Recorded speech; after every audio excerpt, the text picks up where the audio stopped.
جو لوگ دوسری نماز کے لیے آ رہے ہیں وہ آگے آ جائیں، نمازیوں کا خیال کریں، اور جو لوگ سنت سے فارغ ہو گئے ہیں وہ آہستہ آہستہ نکل جائیں باہر، تاکہ دوسری جماعت کے لوگ آگے آ سکیں۔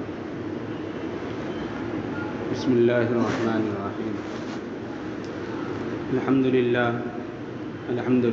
نحمده ونستعینه ونستغفره ونؤمن به ونتوکل علیہ ونعوذ باللہ من شرور نفوسنا ومن سیئات اعمالنا، من يهده الله فلا مضل له ومن يضلله فلا هادي له، ونشهد ان لا اله الا الله وحده لا شريك له، ونشهد ان سيدنا ومولانا محمدا عبده ورسوله، اما بعد، فاعوذ باللہ من الشیطان الرجیم، بسم اللہ الرحمن الرحیم۔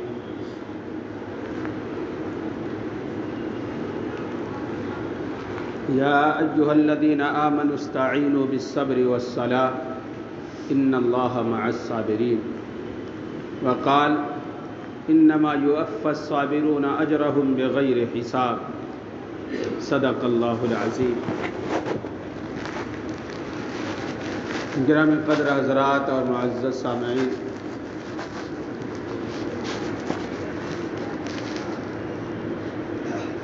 اس سے پہلے ہفتوں میں نے اللہ کی نعمتوں پر شکر کی ادائیگی کے تعلق سے کچھ باتیں عرض کی تھی۔ اصل بات یہ ہے کہ انسانی زندگی وہ دو حالات سے دوچار ہوا کرتی۔ کوئی بھی انسان اس دنیا میں دو حالت میں سے ایک سے خالی نہیں ہوتا، یا تو اس پر خوشی کے حالات ہوتے ہیں یا غم کی کیفیات ہوتی۔ ہم اور آپ روز دیکھتے ہیں کسی کے گھر میں شادی ہے تو کسی کے گھر میں میت ہے۔ کبھی تو ایسا اتفاق ہو جاتا ہے کہ صاحب گھر کے سامنے پڑوس میں ایک طرف شادی کی خوشیاں منائی جاتی ہیں اور دوسری طرف میت رکھی ہوتی ہے، اور اس کے رشتہ دار نوحہ کرتے رہتے ہیں اور روتے رہتے ہیں۔ ایک ہی محلے سے شادی کی بارات جا رہی ہوتی ہے اور کسی کا جنازہ بھی اٹھ رہا ہوتا ہے۔ یہ اللہ نے حالات رکھے ہیں انسان کے، کبھی خوشی ہے کبھی غمی ہے، کبھی تندرستی ہے کبھی بیماری ہے، کبھی جوانی ہے کبھی بڑھاپا۔ اب ان حالات کے اعتبار سے اللہ کے احکامات ہیں۔ اللہ نے کہا کہ بھائی اگر آپ پر خوشی کے حالات ہیں اور نعمتیں ہیں، اللہ نے اپنی نعمتوں سے آپ کو سرفراز کیا ہے تو آپ شکر ادا کرو، اور اگر اللہ کی طرف سے آزمائش ہے اور پریشانی ہے تو پھر آپ صبر کیجیے۔ یہ صبر بھی مسئلے کا ایک حل ہے جس کو ہم لوگوں نے بھلا دیا۔ اب ہمارے یہاں لوگ آتے ہیں مسئلہ پوچھنے کے لیے، صاحب یہ ہے ہمارا مسئلہ ہے، اور فلانا بڑا ظالم ہے، اس نے ہم کو پریشان کر رکھا ہے اور یہ کیا، تو ہم کہتے ہیں بھائی صبر کرو۔ تو کہتے ہیں صاحب ہم تو آپ کے لیے آپ کے ہاں اس لیے آئے کہ آپ مسئلے کا حل نکالو، وہ آپ کہہ رہے ہو صبر کرو۔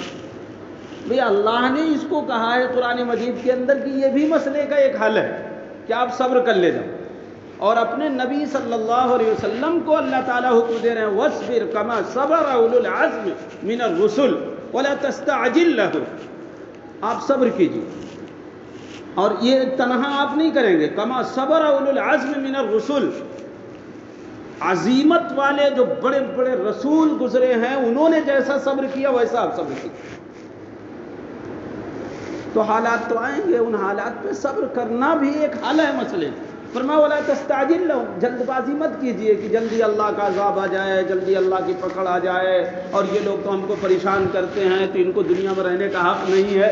ارے بھائی کیوں نہیں ہے؟ جس رب نے پیدا کیا وہ زیادہ بہتر جانتا ہے کہ کس کو کب تک رہنا ہے، کب تک وہ ہم کو پریشان کر سکتا ہے، اور یہ تو حالات سب کے لیے ہیں۔ بھائی موت جیسے مسلمانوں میں ہوتی ہے غیروں میں بھی ہوتی ہے، سارے انسانوں کے یہ حالات۔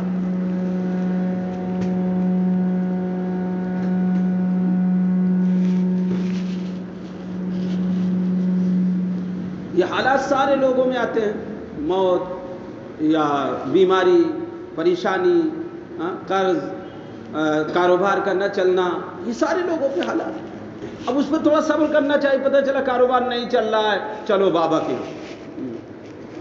بھائی صبر بھی کوئی چیز ہے، اللہ نے آزمائش رکھی ہے، اور یہ اور مسلمانوں کی تو خاص طور سے آزمائش ہونی ہے۔ یہ بھی قرآن نے خبر دے دیا ہے، بتا دیا ہے، احسب الناس ان يتركوا ان يقولوا آمنا وهم لا يفتنون وَلَقَدْ فَتَنَّ الَّذِينَ مِنْ قَبْلِهِمْ فَلَيَعْلَمَنَّ اللَّهُ الَّذِينَ صَدَقُوا وَلَيَعْلَمَنَّ الْكَاذِبِينَ۔ لوگوں نے کیا سوچ رکھا ہے؟ ان يتركوا ان يقولوا آمنا، انہوں نے کہہ دیا آمنا، ہم ایمان لے آئے، بس ان کو چھوڑ دیا جائے گا؟ نہ، آمنا کہنے کے بعد تو پھر آزمائش شروع ہوگی۔ جب کہہ دیا کہ ہم ایمان لے آئے تو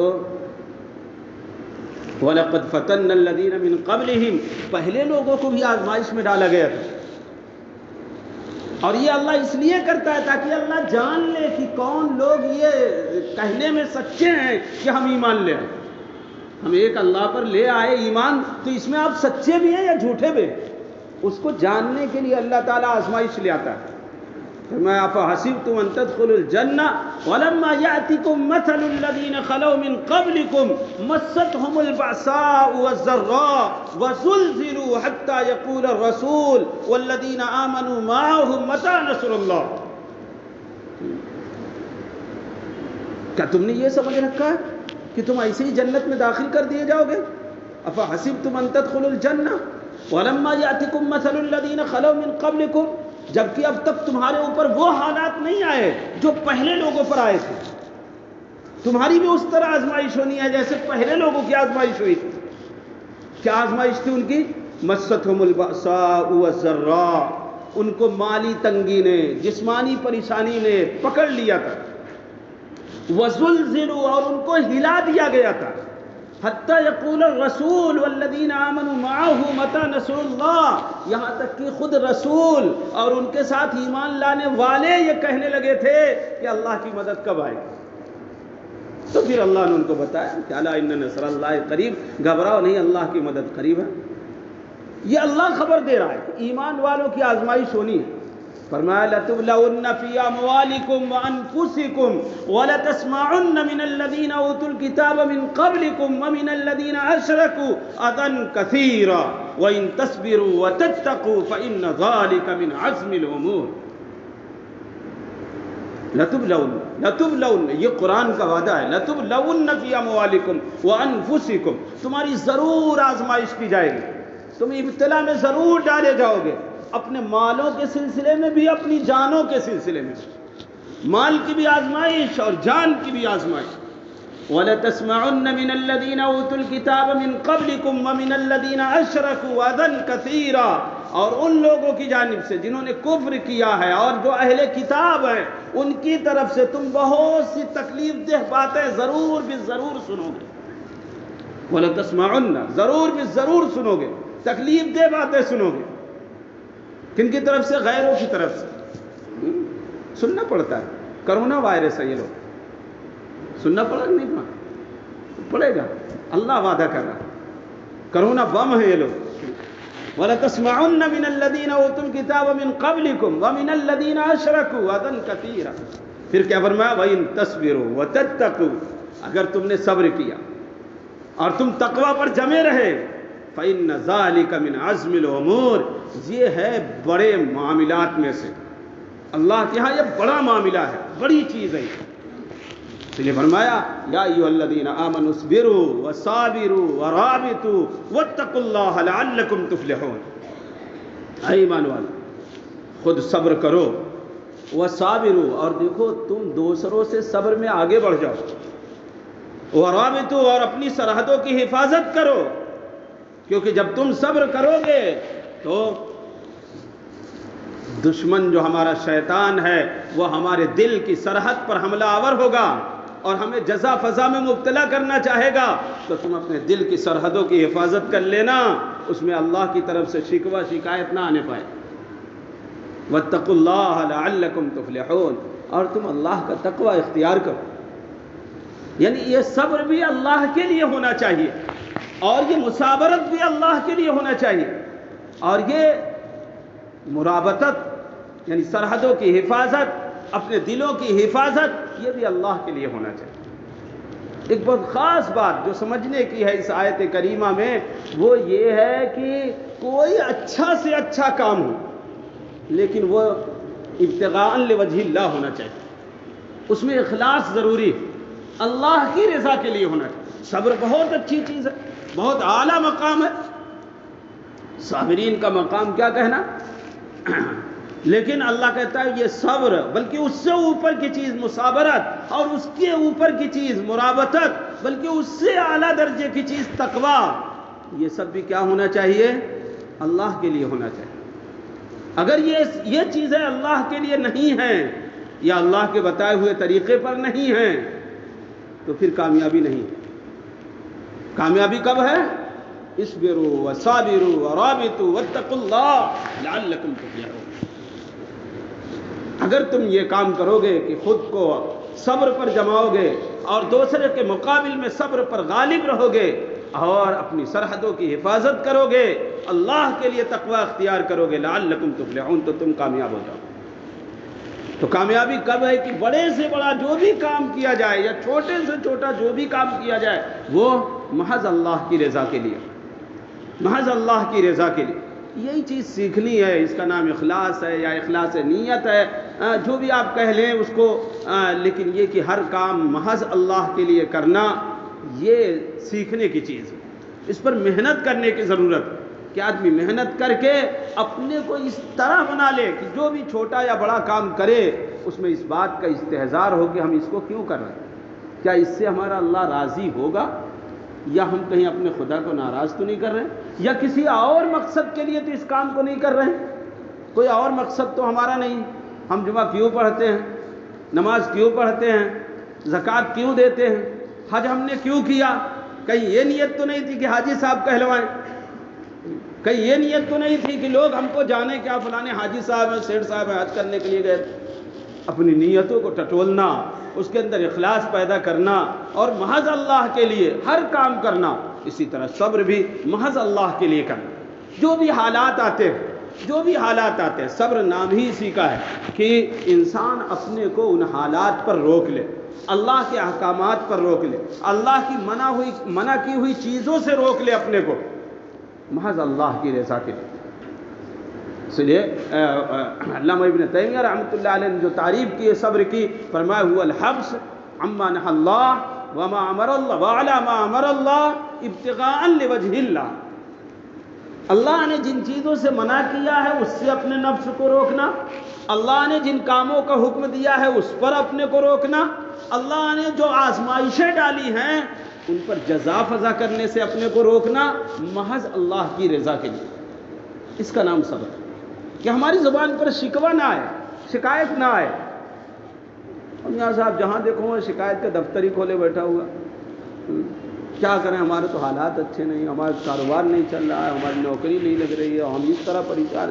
ارے بھائی، جس خدا نے ساری نعمتیں دی ہیں اس خدا نے تھوڑی آزمائش میں بھی اگر ڈالا ہے تو اس کو کہتے ہیں کہ لقمان حکیم کسی زمانے میں غلام ہو گئے، وہ حالانکہ تھے تو آزاد خاندان کے، حضرت ایوب علیہ السلام کے خالہ زاد بھائی تھے یا بھانجے تھے، یہ دونوں روایتیں ہیں مفسرین کہ وہ حضرت ایوب علیہ السلام کے خالہ زاد بھائی تھے، اور کچھ لوگوں نے کہا کہ وہ ان کے بھانجے تھے۔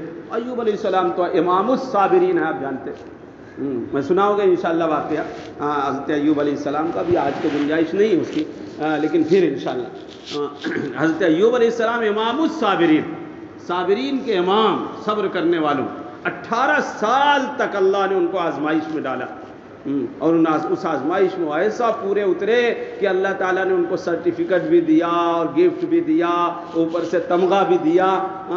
یہ میں بتاتا ہوں انشاءاللہ، سب قرآن مجید کے اندر ان کا واقعہ ذکر کیا گیا۔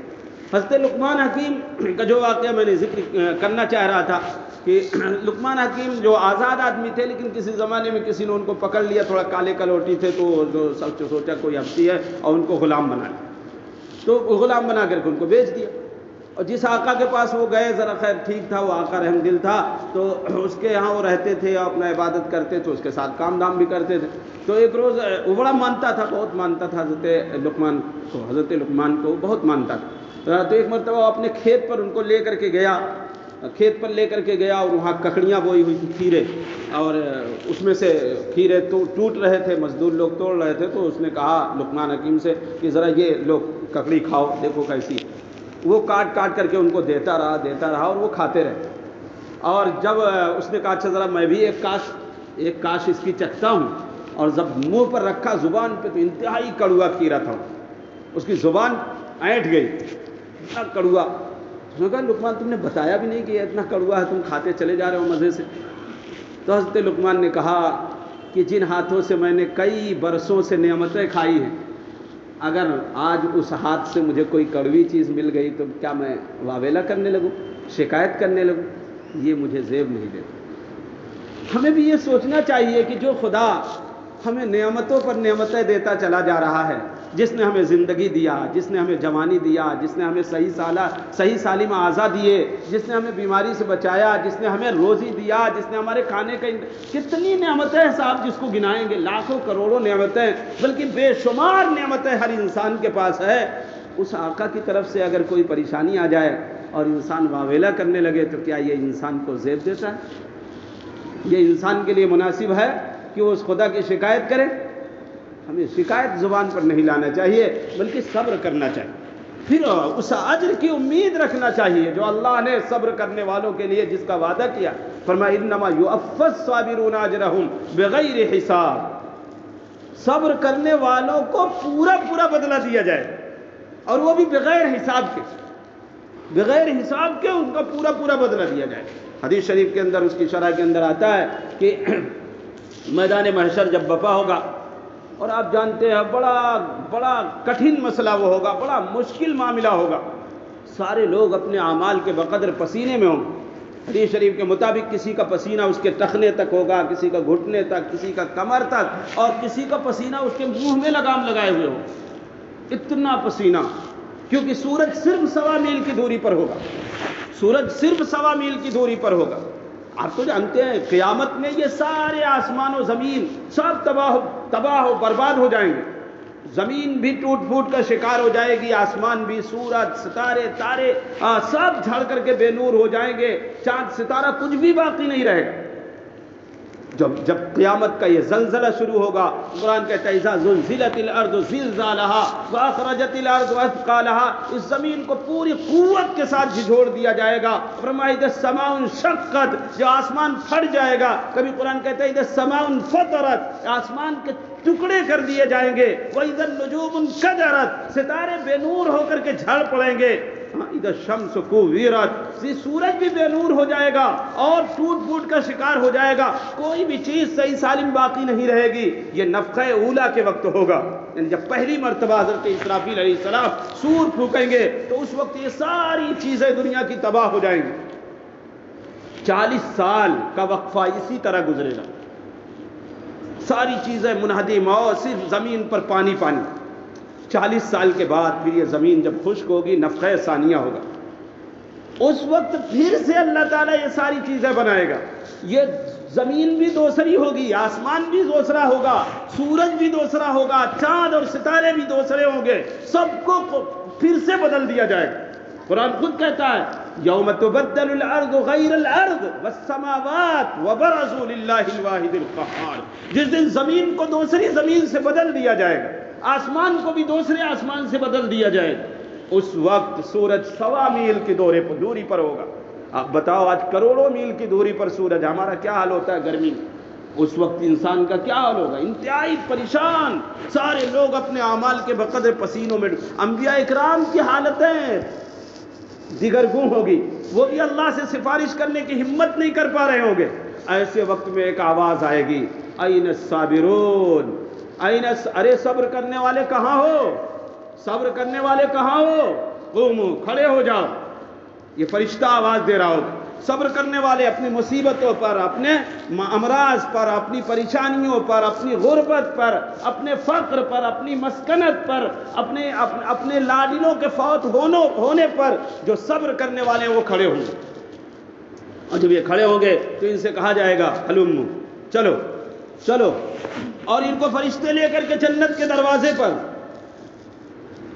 داروغہ رضوان جو جنت کے داروغہ وہ گھبرا جائیں، ارے بھائی ابھی حساب کتاب ہوا نہیں، کہاں تم ان کو لے کر کے چلے آئے؟